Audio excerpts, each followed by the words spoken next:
नमस्कार दोस्तों, बहुत बहुत स्वागत है आपका एडुविस्टा बाई अश्वनी में। और आज की इस वीडियो में हम पढ़ने वाले हैं लखनऊ विश्वविद्यालय द्वारा आयोजित संयुक्त बीएड प्रवेश परीक्षा जो सन 2020 में पूछा गया था। और इसमें हम पीवाईक्यू पढ़ने वाले हैं, ठीक है। जो पेपर 2 होता है जिसमें मैथ रीजनिंग प्लस 50 क्वेश्चन और फिर आर्ट का 50 क्वेश्चन पूछा जाता है। तो हम उसी आर्ट का 50 क्वेश्चन पढ़ने वाले हैं जो सन 2020 में आयोजित हुआ था, ठीक है। तो चलिए बिना कोई टाइम वेस्ट किए जल्दी से अपने वीडियो को शुरू करते हैं।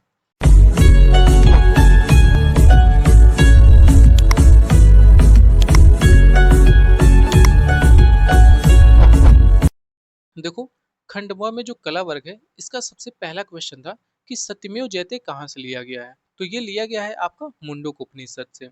अब इसके बारे में देखते हैं। कह रहा है कि जो सत्यमेव जयते था ना, ये अर्थात इसका मतलब क्या है कि इसका मतलब होता है सदा सत्य की जीत होती है, सदा विजय होती है किसकी? सत्य की, असत्य की नहीं। ठीक है। यह सूत्र वाक्य मुंडक उपनिषद से लिया गया था और यह भारत सरकार के प्रतीक चिन्ह अशोक स्तंभ के फलक के बिल्कुल नीचे आपको देखने को मिलेगी। और ये देवनागरी लिपि में अंकित हुआ है। फिर सेकंड क्वेश्चन है, भारत में सोने के सिक्के का प्रचलन सर्वप्रथम किसने किया था? तो वो किए थे आपके यवन साम्राज्य के लोगों ने, ठीक है, जो इंडो ग्रीक थे। इन्होंने सबसे पहले सोने के सिक्के चलाए थे। लेकिन अगर आपसे पूछा जाए कि सबसे शुद्ध सोने के सिक्के चलाने वाले कौन थे, तो वो थे आपके कुषाण, ठीक है। जो कुषाण थे वो शुद्ध सोने के सिक्के चलाए थे, जबकि यवन जो थे वो आपके सर्वप्रथम सोने के सिक्के चलाए थे। फिर नेक्स्ट क्वेश्चन है, चित्तौड़ के प्रसिद्ध विजय स्तंभ का निर्माण किसने कराया था? तो वो कराए थे आपके महाराणा कुंभा ने। अब देखो, कह रहा है कि जो महाराणा कुंभा थे ये मालवा के सुल्तान महमूद शाह खिलजी को परास्त करके और अपने इसी ऐतिहासिक विजय के रूप में यादगार के रूप में क्या किए थे, सन 1448 में इस विजय स्तंभ का निर्माण कराए थे। और ये कहाँ पे है? चित्तौड़ में। कह रहा है कि ये 47 वर्ग फीट से लेके 10 फीट ऊंचे स्तंभ तक बनाया गया है और इसकी 122 फीट ऊंचा 9 मंजिला स्मारक है। अगर हम बात करें भारतीय स्थापत्य कला की, तो ये एक उत्कृष्ट नमूना पेश करता है। और यह स्तंभ आधार पर 300 फीट चौड़ा भी है और तथा ऊपर तक पहुंचने के लिए आपको 157 सीढ़ियां चढ़नी पड़ेंगी। नेक्स्ट क्वेश्चन है, भारत में मुस्लिम लीग के संस्थापक कौन थे? तो ये थे आपके सलीमुल्लाह खान। अब देखो, कह रहा है ढाका के जो नवाब थे सलीमुल्लाह खान, इन्हीं के नेतृत्व में 30 दिसंबर 1906 को ढाका में एक आयोजित हुआ था, एक बैठक हुई थी जिसमें अखिल भारतीय मुस्लिम लीग की स्थापना की घोषणा की गई। अब मुस्लिम लीग की अगर प्रथम अध्यक्ष की बात करें तो वो थे वकार अल मुल्क मुश्ताक हुसैन, ठीक है, ये पूरा इनका नाम है। कह रहा है कि नवाब जो सलीमुल्लाह खान थे इसके संस्थापक और अध्यक्ष थे। मुस्लिम लीग की स्थापना का मुख्य उद्देश्य था कि ब्रिटिश सरकार के प्रति मुसलमानों को निष्ठा को बढ़ावा, ठीक है, और मुसलमानों के राजनीतिक अधिकारों की रक्षा करना तथा भारतीय राष्ट्रीय कांग्रेस के प्रति मुसलमानों में घृणा फैलाना। फिर नेक्स्ट क्वेश्चन है, निम्नलिखित भारतीय राज्यों में से किस राज्य की कोई समुद्री सीमा नहीं है? तो गुजरात की तो है, गोवा की भी है, महाराष्ट्र की भी है, लेकिन जो राजस्थान है ना, इसकी कोई समुद्री सीमा नहीं है। फिर नेक्स्ट है, इलेक्ट्रॉन की खोज किसने किया था? तो इलेक्ट्रॉन की खोज किए थे आपके जे जे थॉमसन ने। फिर वही कह रहा है कि अगर हम बात करें प्रोटॉन की तो ये रदरफोर्ड और न्यूट्रॉन की चैडविक ने किया था। नेक्स्ट, घाना पक्षी विहार कहाँ पे स्थित है? तो घाना पक्षी विहार आपका राजस्थान में स्थित है। नेक्स्ट क्वेश्चन है, प्रकाश वर्ष किसकी इकाई है? तो हम देखो, जो दूरी होती है ना, इसको हम प्रकाश वर्ष में मापते हैं। जैसे आप सुने होंगे कि 10 लाख प्रकाश वर्ष लगेगा अगर ब्रह्मांड से इस ब्रह्मांड से दूसरे ब्रह्मांड या फिर कुछ इस तरह से। तो दूरी को हम हमेशा प्रकाश वर्ष में नापते हैं। फिर नेक्स्ट है, बिहू नृत्य इनमें से किस राज्य से संबंधित है? तो बिहू आपका असम, सॉरी, आपका असम में मनाया जाता है, ठीक है। अब देखो, बिहू कह रहा है कि असम का एक प्रमुख, आप मैं इसको इरेज कर देता हूँ, असम में, ठीक है। कह रहा है बिहू नृत्य असम का एक प्रमुख पर्व है। अब असम में अनेक रंगारंग त्योहार भी मनाए जाते हैं और यह साल में 3 बार मनाया जाता है, ठीक है। बिहू साल में कितनी बार मनाया जाता है? 3 बार। एक होता है रंगाली बिहू या फिर बोहाग बिहू, ये फसल की जब बुआई होती है उसके शुरुआत में मनाया जाता है। फिर इससे नए वर्ष के शुभारंभ भी माना जाता है। वहीं दूसरा है आपका भोगली बिहू या फिर माघ बिहू जिसे कहते हैं। ये कब मनाया जाता है? जब फसल की कटाई होती है। और फिर एक आता है काती बिहू या फिर कांगली बिहू, ये आपके शरद ऋतु यानी विंटर सीजन में मनाया जाता है। फिर नेक्स्ट है, मनुष्य की लार में क्या उपस्थित होता है? तो मनुष्य की लार में टॉयलिन उपस्थित होता है। जिसमें आप देखोगे कि 90% वाटर और 10% अन्य चीजें होती हैं। इन्हीं 10% में टॉयलिन भी होता है।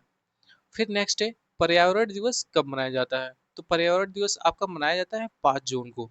वहीं अगर हम बात करें 14 नवंबर को, तो इस दिन बाल दिवस मनाया जाता है। 1 अप्रैल को मूर्ख दिवस और 11 जुलाई को विश्व जनसंख्या दिवस के रूप में हम मनाते हैं। नेक्स्ट है, अनुवांशिकता का नियम किसने दिया था? तो अनुवांशिकता का जो नियम है, ये मेंडल ने दिया था। नेक्स्ट, ऑपरेशन ब्लैक बोर्ड किससे संबंधित है? तो जो ऑपरेशन ब्लैक बोर्ड है, ये आपकी शिक्षा से संबंधित है। इसमें ऑपरेशन ब्लैक बोर्ड में क्या था कि इसमें हम प्राथमिक शिक्षा पे अत्यधिक जोर दिए थे, और इसमें शिक्षा में महिला शिक्षक की ज्यादा से ज्यादा भर्ती पे भी जोर दिया गया था, क्योंकि इनका ये मानना था कि जो फीमेल टीचर्स होती हैं वो बच्चों से ज्यादा अच्छे तरीके से घुल मिल के उनको अच्छे तरीके से समझा सकती हैं। फिर नेक्स्ट क्वेश्चन है, शक संवत का प्रारंभ कब हुआ था? तो ये हुआ था आपका 78 ईसा पूर्व में। कनिष्क ने इसको चलाया था। फिर नेक्स्ट है, निम्नलिखित उर्वरकों को उनके घटक नाइट्रोजन मात्रा के क्रम में सजाएं। तो देखो, जो पहला है ना, सबसे ज्यादा यूरेनियम, फिर अमोनियम क्लोराइड, उसके बाद आपका अमोनियम सल्फेट, और सबसे कम जो होता है अमोनियम नाइट्रेट। फिर नेक्स्ट क्वेश्चन है, सबसे बड़ा ग्रह कौन सा है? तो जो सबसे बड़ा ग्रह है वो है आपका बृहस्पति। नेक्स्ट है, स्टेट एंड रेवोल्यूशन पुस्तक के लेखक कौन है? तो स्टेट एंड रेवोल्यूशन पुस्तक के लेखक हैं आपके लेनिन। फिर नेक्स्ट क्वेश्चन है, संविधान का कौन सा अनुच्छेद राष्ट्रपति को पिछड़े वर्गों की दशा की जांच हेतु प्रथिकृत करता है? तो यह है आपका अनुच्छेद 340। कह रहा है अनुच्छेद 340 में यह उपबंधित है कि राष्ट्रपति भारत के किसी भी राज्य क्षेत्र के भीतर सामाजिक और शैक्षिक दृष्टि से जो पिछड़े वर्ग है ना, उनकी दशाओं को सुधारने के लिए या फिर संघ या किसी राज्य द्वारा किए जाए उपायों जाने चाहिए। ठीक है, उन कोई ना कोई उपाय किए जाने चाहिए जिनसे उनकी आर्थिक, सामाजिक और शैक्षिक दृष्टि से जो पिछड़े वर्ग हैं उनकी हालत को सुधारा जा सके। उनके बारे में और प्रयोजन के लिए या फिर संघ या किसी राज्य द्वारा दिए गए अनुदान के लिए, ठीक है, जिन भी शर्तों के अधीन वे अनुदान दिए जाने चाहिए, उनके बारे में सिफारिश करने के लिए आदेश द्वारा एक आयोग नियुक्त कर सकेगा। अब देखो, कह रहा है कि अब तक 2 आयोगों की नियुक्ति की जा चुकी है। एक 1953 में, आप सुने होंगे, काका कालेलकर समिति, ठीक है, और दूसरा है 1978 में बीपी मंडल। ठीक है, ये 2 आयोग आप लोग याद रखोगे कि ओबीसी से रिलेटेड है। फिर नेक्स्ट है, संतोष ट्रॉफी का संबंध किससे है? तो संतोष ट्रॉफी का संबंध आपका फुटबॉल से है।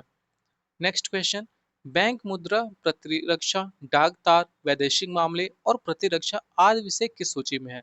तो देखो, ये बहुत ही गंभीर विषय है। ठीक है, बैंक हो गया, मुद्रा हो गया, प्रतिरक्षा, डाक तार, तो ये सब के सब आपकी संघ सूची में देखने को मिलेंगे। फिर नेक्स्ट है, ओलंपिक खेल सन 2012 कहाँ पे आयोजित हुआ था? तो ये हुआ था आपका लंदन में। नेक्स्ट, लोकतंत्र में बहुमत की तानाशाही की अवधारणा किससे अग्रसित है? तो ये है आपकी जीएस मिल से। अब देखो, जो जीएस मिल थे ना, ये बहुमत की निरंकुशता को प्रजातंत्र के लिए सर्वाधिक खतरनाक मानते थे। इनका मानना था कि जो बहुसंख्यक निर्वाचन में विजयी होकर एकदम, जो भी विजयी होता वो एकदम मदान्ध हो जाता और एक निरंकुश शासक की तरह अपनी शक्तियों का गलत इस्तेमाल करने लगता है। जैसे आप देखो, फिलहाल अभी इंडिया में क्या चल रहा है, जो गवर्नमेंट पावर में आ जाती है तो वो कहीं ना कहीं एक तरह से निरंकुशता की तरह व्यवहार भी करने लगती है। फिर नेक्स्ट है, इको मार्क किस उत्पाद पर दिए गए इस प्रमाणन का चिन्ह होता है कि यह उत्पाद किसका है? तो कह रहा है कि ऑप्शन नंबर जो बी है, वो पर्यावरण की दृष्टि से अनुकूल। अब देखो, जब भी किसी चीज पे इको मार्क लगा होगा ना, तो उसका मतलब ये है कि ये इन्वायरमेंटल फ्रेंडली है, ये इन्वायरमेंटल को डैमेज या फिर पॉल्यूट नहीं करेगा। नेक्स्ट है, वाटरलू की लड़ाई का वर्ष कौन सा है? तो वाटरलू की लड़ाई जब हुई थी वो है आपका 1815। वाटरलू की एक प्रसिद्ध है। ये कह रहा है कि ये स्पेन में है, जबकि स्पेन में नहीं, शायद ये बेल्जियम में है। मुझे जहां तक लग रहा है कि ये बेल्जियम में है। आप लोग एक बार इसको कंफर्म कर लीजिएगा। कह रहा है कि 18 जून 1815 में हुआ था, जिसमें संयुक्त सेनाओं की आगे विश्व विजेता नेपोलियन बोनापार्ट हार गया था। ठीक है, और उसी के बाद उसको सेंट हेलेना आइलैंड पे भेज दिया गया था, और उसके बाद वहीं पे उसकी मृत्यु भी हो गई थी। नेक्स्ट क्वेश्चन है, दलाल स्ट्रीट कहाँ पे स्थित है? तो दलाल स्ट्रीट आप देखोगे कि मुंबई में स्थित है। अब कह रहा है कि शेयर सूचकांक से संबंधित है ये दलाल स्ट्रीट, और मुंबई में स्थित भी है। इसी को बीएससी तथा बॉम्बे स्टॉक एक्सचेंज भी कहते हैं, और यह एशिया का सबसे पुराना शेयर मार्केट भी माना जाता है। फिर नेक्स्ट क्वेश्चन है, निम्न नदियों में से कौन एक अत्यधिक प्रदूषण भार के कारण जैविक रेगिस्तान कही जाती है? तो ये है आपकी दामोदर नदी। अब देखो दामोदर नदी बहुत ही ज्यादा प्रदूषित है। ये एक तो आपका छोटा नागपुर पठार से निकलती है, कोयले की रीजन से निकलती है, तो उसकी वजह से भी बहुत ज्यादा पॉल्यूशन है और इसमें बहुत ज्यादा सिल्ट और इस तरह की आप देखोगे कि कंकड़ पत्थर या फिर मिट्टी भी मिलती है। तो इसी तरह इसीलिए ये अत्यधिक प्रदूषण हो चुकी है। फिर नेक्स्ट है, नबार्ड की स्थापना किस वर्ष में हुई थी? तो नबार्ड की स्थापना हुई थी आपकी 1982 में। कह रहा है राष्ट्रीय कृषि और ग्रामीण विकास बैंक अधिनियम 1981, जो कि 61वें अधिनियम के तहत आया था, और 12 जुलाई 1982 को राष्ट्रीय कृषि और ग्रामीण विकास बैंक की स्थापना की गई थी। और किया कौन था? उस समय की प्रधानमंत्री श्री इंदिरा गांधी की थी। और इनके द्वारा 5 नवंबर 1942 को राष्ट्र को ये समर्पित भी कर दिया गया था। फिर नेक्स्ट क्वेश्चन है, किसी विधेयक पर मतभेद होने पर संसद के दोनों सदनों की संयुक्त बैठक बुलाए जाने पर उसकी अध्यक्षता कौन करता है? तो उसकी अध्यक्षता लोकसभा के अध्यक्ष ही करेंगे। कह रहा है अनुच्छेद 108 को अगर हम देखें तो इसमें संयुक्त अधिवेशन का प्रावधान दिया गया है, और संयुक्त अधिवेशन की अध्यक्षता कौन करेगा? फिर लोकसभा के जो अध्यक्ष होंगे वो करेंगे। और यदि वह किसी कारणवश अनुपस्थित है तो संयुक्त अधिवेशन की अध्यक्षता लोकसभा का उपाध्यक्ष करेगा। ठीक है, अगर अध्यक्ष नहीं है तो फिर उपाध्यक्ष करेंगे। नेक्स्ट क्वेश्चन है, भारत में महिला साक्षरता दर कितनी है? तो वो है आपकी 53.70%। अब कह रहा है कि जो संपूर्ण महिला साक्षरता दर है ना, ये 65.46% है। वहीं अगर हम बात करें ग्रामीण महिला साक्षरता की तो 46.70, और जो नगरीय महिला साक्षरता दर है ये है आपकी 73.20%। वहीं कह रहा है कि अगर हम बात करें भारत की साक्षरता दर का तो यह है 74.04%, जो कि 1947 में मात्र 18% थी। तो आप सोच सकते हो ना, इतना बड़ा पॉपुलेशन और सिर्फ 18% 1947 में लिटरेसी रेट थी इंडिया की। फिर कह रहा है कि जो विश्व की साक्षरता दर है ना, 84% से भी कम है अभी भी भारत की जो साक्षरता दर है, क्योंकि 74.04% है, तो आप देख सकते हो। फिर नेक्स्ट क्वेश्चन है, विंग्स ऑफ फायर किसने लिखा था? तो विंग्स ऑफ फायर लिखे थे आपके एपीजे अब्दुल कलाम ने। कह रहा है विंग्स ऑफ फायर यानी कि अग्नि की उड़ान, ये पूर्व राष्ट्रपति एपीजे अब्दुल कलाम सर ने लिखा था, और ये इनकी आत्मकथा है, जिसमें इन्होंने ये बताया था कि एरोनॉटिक्स संबंधित यानी कि वैमानिकी संबंधी अपने विचारों के मौलिक रूप से चित्रित किया था। जबकि तस्लीमा नसरीन की फ्रॉम माई जेल, लज्जा, छोटे छोटे सुख, द खंडितों की आदि रचनाएं हैं। और फिर वहीं बात करें अरुंधति राय की, तो इनकी जो मुख्य रचना है ये है लिसनिंग टू ग्रॉस हॉपर्स। और सलमान रुश्दी की अगर हम मुख्य रचनाएं की बात करें तो यह है sanities versus the enchantress of Florence. फिर नेक्स्ट क्वेश्चन है, निम्नलिखित में से कौन अवध का प्रथम नवाब था? तो प्रथम नवाब जो था वो है आपका सादत अली खान। फिर नेक्स्ट है, भारतवर्ष में दल विहीन प्रजातंत्र के विचार का समर्थन किसने किया था? तो सबसे पहले किए थे जयप्रकाश नारायण। इनका मानना था कि कोई भी दल नहीं होना चाहिए, बिल्कुल दल विहीन प्रजातंत्र होना चाहिए। फिर नेक्स्ट क्वेश्चन है, किस प्रकार के कंप्यूटर का उपयोग अधिकांशतः स्वचालित उपकरणों में किया जाता है? तो वो है आपका शंकर कंप्यूटर। अब शंकर कंप्यूटर क्या है? कह रहा है शंकर कंप्यूटर में अंकीय एवं अनुरूप दोनों कंप्यूटर की विशेषताएं आपको देखने को मिलेगा। इसका प्रयोग अधिकांशतः स्वचालित उपकरणों में किया जाता है, जैसे रोबोट हो गया, जिनकी सहायता से आजकल लाखों कार्य स्वचालित रूप से चले जा रहे हैं। फिर संकर कंप्यूटर का प्रयोग एक सहायक कंप्यूटर के रूप में भी किया जाता है, जिसको मुख्य यंत्र के किसी भी हिस्से में छिपाकर लगा दिया जाता है। मतलब जो स्वचालित जो ऑटोमेटिक काम करते हैं कंप्यूटर, उनमें किया जाता है इनका प्रयोग, उसको हम बोलते हैं संकर कंप्यूटर। फिर नेक्स्ट है, भारत में कार्यरत निर्यात प्रसंस्करण क्षेत्र यानी कि ईपीजेड की निम्नलिखित इकाइयों में कौन सा निजी क्षेत्र है? तो वो है आपका सूरत। कह रहा है जो निर्यात प्रसंस्करण क्षेत्र की स्थापना का उद्देश्य था कि देश से निर्यातित वस्तुओं के लिए उपयुक्त वातावरण तैयार करना, ठीक है, ताकि वे अंतर्राष्ट्रीय प्रतियोगिता में अपना स्थान सुनिश्चित कर सके। और भारत में अगर हम बात करें कि ईपीजेड की निम्न इकाइयां कार्यरत कहाँ कहाँ पे हैं, तो वो है आपकी कांडला जो गुजरात में है, कोचीन केरल में, सांता क्रूज महाराष्ट्र में, चेन्नई तमिलनाडु, फाल्टा पश्चिम बंगाल, विशाखापट्टनम नोएडा, ठीक है, तथा निजी क्षेत्र सूरत यानी कि गुजरात में स्थापित हैं। फिर नेक्स्ट है, दक्षिण भारत की सबसे लंबी नदी कौन सी है? तो दक्षिण भारत की अगर हम बात करें सबसे लंबी नदी की तो वो है आपकी गोदावरी। अब देखो, गोदावरी को दक्षिण भारत की सबसे लंबी नदी कहा जाता है, ठीक है, क्योंकि बहुत लंबी है ये दक्षिण भारत में। और ये महाराष्ट्र के नासिक जिले से निकलकर बंगाल की खाड़ी में जाके गिरती है। इसकी लंबाई की बात करें तो ये 1465 किलोमीटर तक बहती है, और इसे वृद्ध गंगा या फिर दक्षिणी भारत की गंगा कहते हैं। इसका प्रमुख सहायक नदियां कौन कौन सी हैं? तो वो है प्रवरा, पूर्णा, मंजरा, बेनगंगा, वर्धा, पैनगंगा, प्रणहिता, इंद्रावती, मानेर तथा सौरी। ठीक है, कभी कभी सहायक नदियां भी पूछी जा सकती हैं। फिर कह रहा है कि जो कावेरी है ना, इसकी लंबाई 800 किलोमीटर है, और कृष्णा की लंबाई 1401 किलोमीटर, तथा महानदी की जो लंबाई है वो है आपकी 815 किलोमीटर।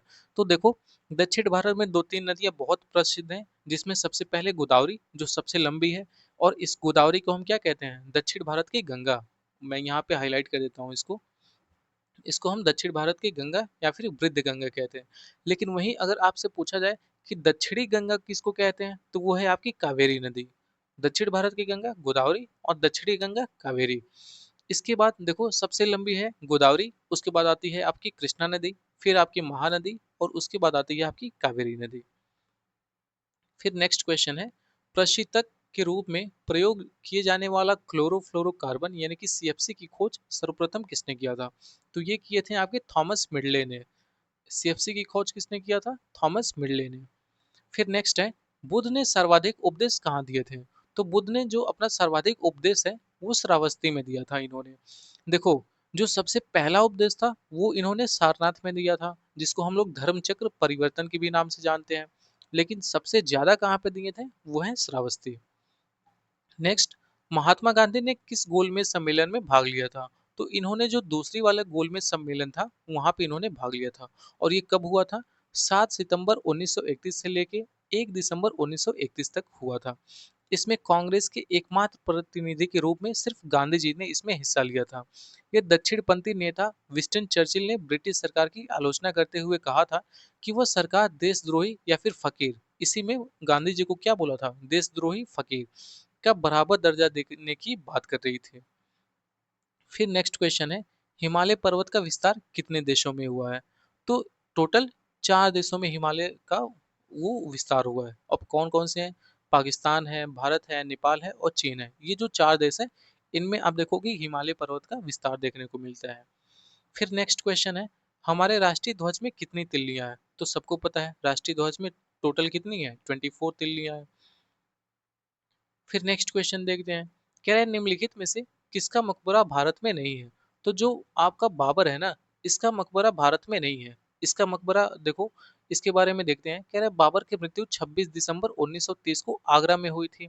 इसे आगरा के नूर अफगान यानी कि आधुनिक आराम बाग में दफना दिया गया था, लेकिन बाद में उसे काबुल उसी के द्वारा चुने गए स्थान पर दफनाया गया, क्योंकि इसने बाबरनामा में ये लिखा था कि जब भी इसकी मृत्यु हो तो इसको इसके प्रसिद्ध स्थान यानी कि काबुल में दफनाया जाए। इसलिए आराम बाग से निकाल के इसकी अस्थियों को कहाँ स्थापित किया गया, फिर कहाँ दफनाया गया? काबुल में। ठीक है। फिर नेक्स्ट है, डायजीपॉम नामक रसायन की प्रकृति किस प्रकार की है? तो ये है आपकी एनास्थेटिक। नेक्स्ट क्वेश्चन है, निम्नलिखित में से सबसे पुराना वेद कौन सा है? तो ये है आपका ऋग्वेद। अब देखो, ऋग्वेद में टोटल 1028 सूक्त हैं, तथा इसमें 10 मंडल और 10,462 ऋचाएं मिलती हैं। इस वेद की ऋचाओं को पढ़ने वाले ऋषि को होत्र कहते हैं, ठीक है। और इस वर्ग के पुरोहित या फिर यज्ञ कुंड में अग्नि में आधान कर वेद मंत्रों द्वारा देवताओं का आह्वान भी करते थे। फिर नेक्स्ट है, समुद्रिक जल की औसतन लवणता कितनी होती है? तो वो होती है आपकी 35 पीपीटी। आप देखोगे कि जो समुद्री जल है ना, उसमें एवरेज सैलिनिटी की अगर हम बात करें तो 35 पीपीटी के आसपास में होता है। फिर नेक्स्ट है, पानीपत की तृतीय लड़ाई में मराठे किससे पराजित हुए थे? तो ये हुए थे आपके अफगान से। अब इसमें पानीपत का जो तृतीय युद्ध हुआ था, इसमें मराठा और अफगानों के बीच में हुआ था, जिसमें मराठा बहुत ही बुरी तरह से पराजित हुए थे। ये 14 जनवरी 1761 को हुआ था। अब इसमें क्या है, कह रहा है कि मल्हाराव होलकर युद्ध के बीच में ही क्या हुए थे, ये भाग निकले थे, और इसके बाद मराठा फौज पूरी तरह से उखड़ गई थी। पेशवा का बेटा विश्वास राव और जसवंत राव, सदाशिव राव, भाऊ तुजुंकी सिंधिया और अन्य जो अनगठित मराठा सेनापति थे, ये करीब 28,000 सैनिकों के साथ मारे गए थे उस समय। फिर नेक्स्ट है, अल्पाइन पर्वत निर्माण घटित कब हुआ था? तो ये हुआ था आपका तृतीयक युग में। कह रहा है अल्पाइन पर्वत का निर्माण मध्य टर्सरी अथवा तृतीयक युग में घटित हुआ था। और तृतीयक युग पिरेनीज, एटलस, अल्पस, ठीक है, जो पश्चिम यूरोप में है, काकेकस, और फिर जो कि एशिया में है, और हिमालय भी इसी तरह इसी तृतीयक युग में इसका निर्माण हुआ था। फिर नेक्स्ट है, किस फसल की काली मिट्टी सर्वाधिक अनुकूल है? तो वो है आपकी कपास की। अब जब भी कपास के लिए हम देखते हैं तो सबसे जो इसकी फेवरेबल सॉइल होती है वो कौन सी होती है? Black soil. और ब्लैक सॉइल में क्या मिलता है सबसे ज़्यादा? इसमें लोहा, मैग्नीशियम, चूना, एल्यूमिनियम की अधिकता होती है। और यह मिट्टी 10 से लेके 25 डिग्री उत्तरी अक्षांश तथा 73 डिग्री से लेके 80 डिग्री पूर्वी देशांतर के बीच में बहुत ही ज़्यादा मात्रा में पाई जाती है। और इस मिट्टी को हम रेगुर मृदा भी कहते हैं। फिर नेक्स्ट है, एमनियोसेंटेसिस से किसका परीक्षण किया जाता है? तो इससे हम भ्रूण लिंग के परीक्षण के लिए जानते हैं। अब कह रहा है कि जो एमनियोसेंटेसिस है, यह परीक्षण गर्भ का पता लगाता है। और इस परीक्षण में गर्भ में पल रहे बच्चे के लिंग विकृतियों के बारे में पता लगाया जा सकता है। और इसके लिए एमनियोटिक द्रव्य का प्रयोग भी करते हैं। फिर नेक्स्ट है, 1 रुपए के नोट पर किसका हस्ताक्षर होता है? तो जो 1 रुपए का नोट होता है उस पे वित्त सचिव का हस्ताक्षर होता है। इसमें आप देखोगे 1 रुपए का नोट छोड़ के बाकी जितने नोट होते हैं उस पे गवर्नर जनरल का हस्ताक्षर होता है। बस 1 रुपए का जो नोट होता है उस पे वित्त सचिव का हस्ताक्षर होता है। फिर नेक्स्ट क्वेश्चन है, निम्नलिखित में से किस सब्जी में सर्वाधिक लोहा पाया जाता है? तो मेथी में। ठीक है, मेथी में ये भी एक सब्जी है जो 69.9 मिलीग्राम, अगर 100 ग्राम, ठीक है, 100 ग्राम में से देखोगे कि 16.9 मिलीग्राम तक इसमें लोहा पाया जाता है। फिर पुदीना में 15.6 मिलीग्राम, और पालक में 10.9 मिलीग्राम। ठीक है, तो इस तरह से सबसे ज़्यादा लोहा अगर बात की जाए तो मेथी में पाया जाता है। तो बस इस वीडियो में इतना ही। मैंने 50 क्वेश्चन कवर करा रखा है। ये सन 2020 का पीवाईक्यू हो गया ख़त्म। इसके बाद मैं 25 तक सारे पीवाईक्यू कराऊंगा। तो मेक श्योर कि आप चैनल को सब्सक्राइब करके रखें, जिससे आने वाली वीडियो सबसे पहले आपको मिल सके। तो बस मिलते हैं बहुत जल्द एक और नए वीडियो में। तब तक के लिए जय हिंद।